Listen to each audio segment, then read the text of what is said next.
Boa noite a todos. Na aula de hoje vamos continuar o estudo da prescrição. Vimos na aula passada que a prescrição ela é um instituto de defesa, né, que trata do decurso do prazo, ou seja, né, o direito de ação ele prescreve, ele termina, né, após transcorrido um decurso de tempo previsto no Código Civil. Então, o direito subjetivo pleiteado em uma ação judicial, ele tem que ser exercido de acordo com um certo período de tempo. Passado esse período, há a ocorrência, então, da prescrição.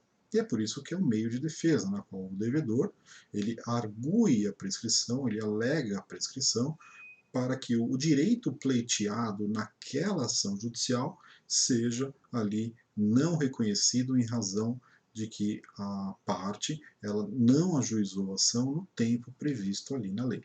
Então, a prescrição, como vimos, o conceito é a perda do direito do exercício processual de pleitear no Poder Judiciário um direito que tenha sido violado. Então, este é o conceito de prescrição que vimos na aula passada. Na aula passada também vimos as classificações da prescrição.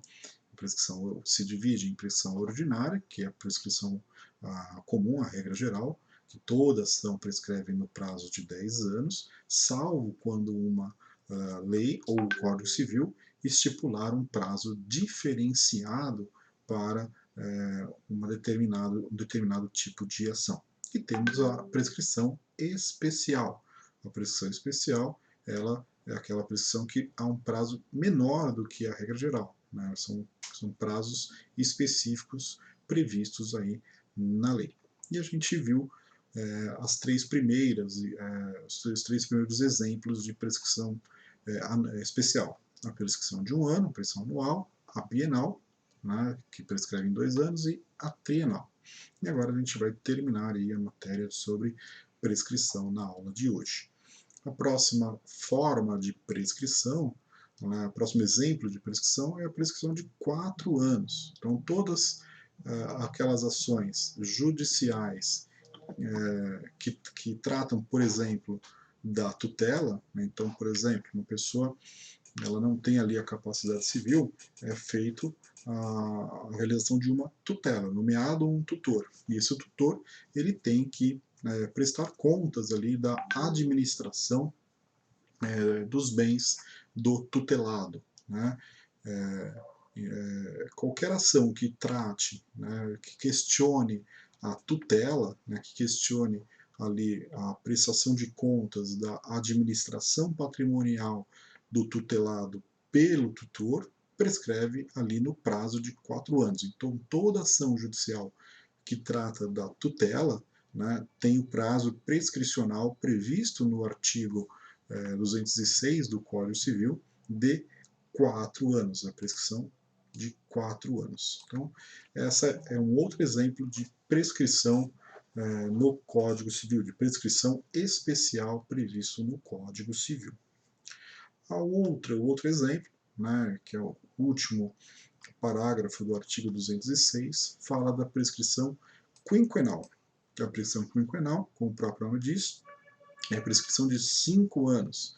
E um dos exemplos de prescrição quinquenal é as ações de cobranças de dívidas, né, previstos ali em um contrato feito entre o devedor e o credor. Então, se há uma obrigação ali financeira prevista em um contrato assinado, em um negócio jurídico assinado entre as duas partes, o prazo prescricional para ajuizar uma ação para cobrar esta dívida prevista em um contrato assinado é de 5 anos. Então, se o João está devendo 10 mil reais para José por conta de uma obrigação firmada entre eles que está constituída em um contrato. Se essa obrigação está constituída em um contrato, né, e este devedor, né, não paga a obrigação prevista ali no contrato, o credor pode ali ajuizar esta ação para cobrar esta dívida prevista no contrato.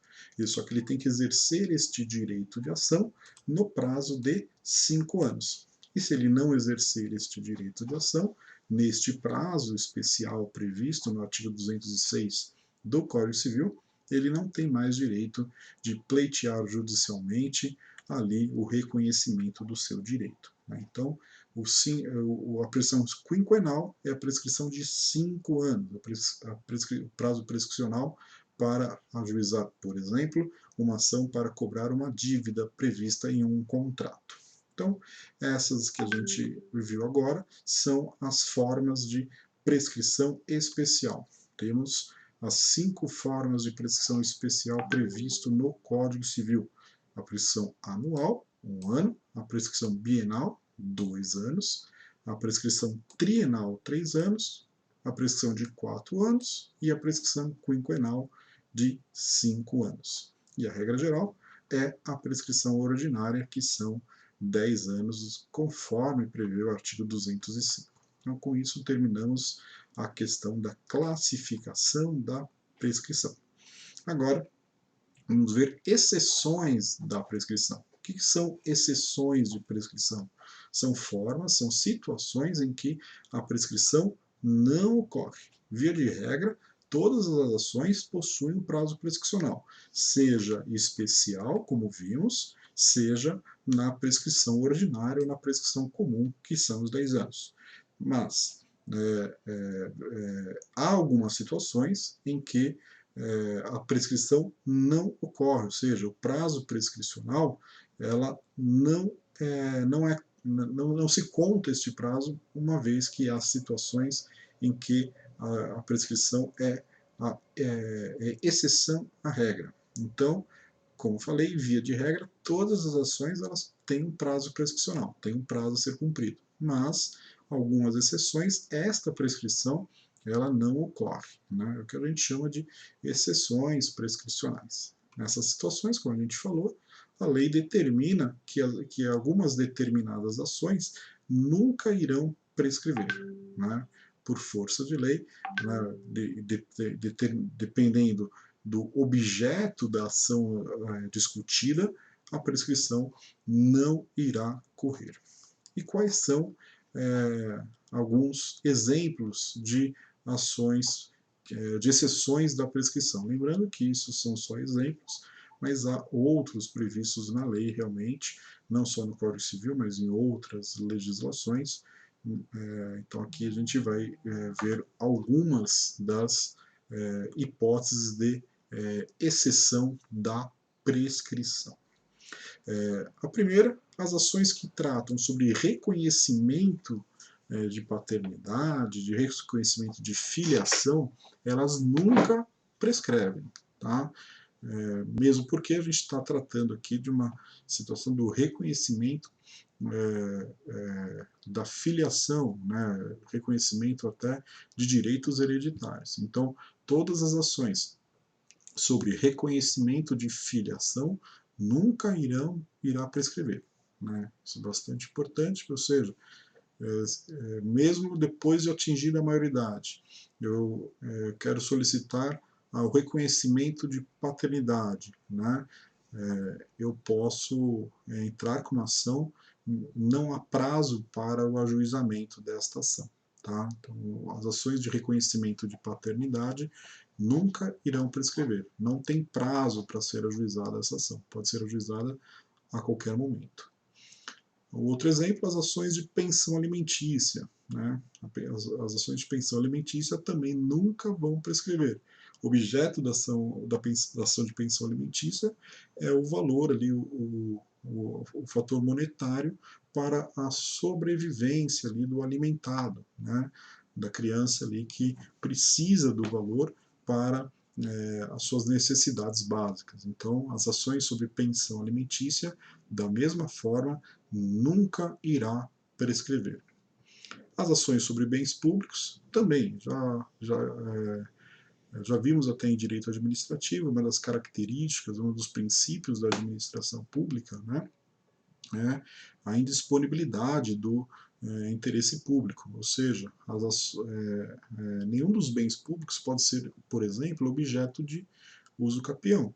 E todas as ações que tratam sobre bens públicos, em virtude até em virtude até da não ocorrência de prescrição, né, esses bens, essas ações que tratam sobre bens públicos não podem ser ajuizadas a qualquer momento. Não tem um prazo para ser ajuizadas ações que tratam sobre bens públicos, né, em relação até do princípio da indisponibilidade do interesse público que vimos na matéria de direito administrativo. As ações sobre condição conjugal, né, que trata do reconhecimento, por exemplo, de uma união estável, né, e de uma dissolução de união estável também. Né, não há prazo para ajuizamento de ação de divórcio, ação de reconhecimento de união estável. Então, essas ações nunca irão prescrever. Né, eu posso ajuizar essas ações a qualquer momento, né, mesmo passado mais de 10 anos, 15 anos, eu posso ajuizar uma ação para reconhecer uma condição conjugal. Até, por exemplo, quando a pessoa já faleceu, eu posso reconhecer por exemplo, reconhecer que duas pessoas tiveram um matrimônio mesmo depois do falecimento de uma das partes? Sim. Tiveram uma relação conjugal antes do falecimento de uma das partes? Sim. E para que precisa dessa ação se a pessoa já faleceu? O reconhecimento da paternidade, da condição conjugal, serve para fins até de herança. Né? Então, vamos supor que na certidão de óbito do seu José, por exemplo, constou que ele era solteiro de forma equivocada. Né? Só que ele deixou uma companheira, ele deixou uma pessoa que ele convivia junto com ele. Essa mulher, essa companheira, tem direito à metade dos bens, porque conviveu com ele. Então, ela pode ajuizar uma ação para reconhecer esta condição conjugal. Obviamente, não é somente a ajuização, tem que provar realmente para o juiz que houve essa condição conjugal. Né? As ações entre cônjuges, né, durante a constância do casamento também, né, não tem prazo. Né, então, ações que tratam ali, mesmo na constância do casamento entre pessoas casadas, né, ou que tenham uma união estável também, elas não prescrevem, pode ser ajuizada aí a qualquer momento, a qualquer prazo. Tá? As ações também entre os ascendentes e descendentes, né, ou seja, entre pais e filhos, né, também, durante ali, obviamente, da existência desse poder familiar, também não tem ali qualquer tipo de prazo. Então, os ascendentes, ou seja, pais, mães, avós, avós, entre esses e os descendentes, né, os filhos, os netos, os bisnetos, durante esse poder familiar, não, não são ali, não há prazo para esse tipo de ação. As ações contra incapazes, né, também, né, então contra os incapazes não corre prescrição, contra menor de idade, né, não corre prescrição, é uma das características, ou seja, a prescrição só começa a correr a partir da aquisição da maioridade civil, ou seja, assim que a pessoa tiver 18 anos. Então, contra as pessoas menores de idade, não, dos incapazes, não corre prescrição somente quando ela tiver ali a plena capacidade civil, que hoje é com 18 anos. E as ações contra aquelas pessoas que estiverem servindo as Forças Armadas nos tempos de guerra, também. Né? Então, se o Brasil eventualmente estiver em guerra, né, contra aquelas pessoas que estão servindo as Forças Armadas, nos tempos de guerra, não corre prescrição. Né? Nos tempos de paz, obviamente, aí não. Né? Nos tempos de paz, aí corre a prescrição normalmente. Então, a lei fala que se a pessoa está servindo as Forças Armadas e o país está em guerra, não corre a prescrição. Então, são essas as exceções da prescrição. São situações que a prescrição ela não corre. Né? São ações que não corre prescrição. Né? São exceções da ocorrência da prescrição. Né? E com relação à interrupção da prescrição, né, importante destacar a vocês que a prescrição ela corre até a data que eu ajuizei a ação. Assim que ajuizada a ação, né, e o juiz determina a notificação da parte contrária para apresentar a sua defesa, a partir que o juiz recebe, então, ali o processo, né, aí aquela prescrição fica interrompida, né, ela para, obviamente, de correr. Extinguiu o processo, né, não julgou ali a questão, aí corre-se ali um novo prazo prescricional ali por conta da interrupção. Então, a interrupção da prescrição é uma situação de que acontece quando ajuizada uma ação para tratar deste direito. Então, por exemplo, a questão da dívida, né, de um contrato de dívida ali.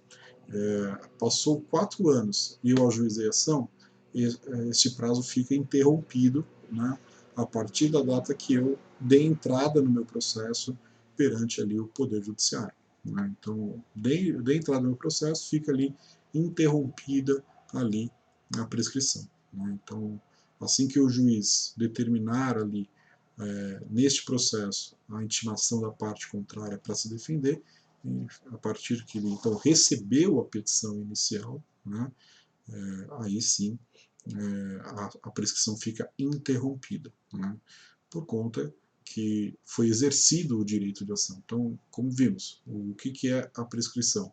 A prescrição é a perda do direito de ação, né, que há um prazo para eu exercer este meu direito de ação perante o Poder Judiciário. É um prazo para eu ajuizar a minha ação. Né? Se eu ajuizei essa ação faltando um dia para ou um ano, tanto importa. Não há relevância essa situação. Tá? Não há relevância essa situação. O que há relevância, de fato, é que a partir do momento que a ação é ajuizada e o juiz recebe este processo, né, e determina que a outra parte apresente a sua defesa a partir desta data, dessa situação jurídica, aí sim a prescrição está interrompida. Né, para de correr o prazo prescricional, porque houve o ajuizamento da ação e o juiz recebeu ali o processo e determinou ali a intimação da parte contrária para apresentar a defesa. Tá?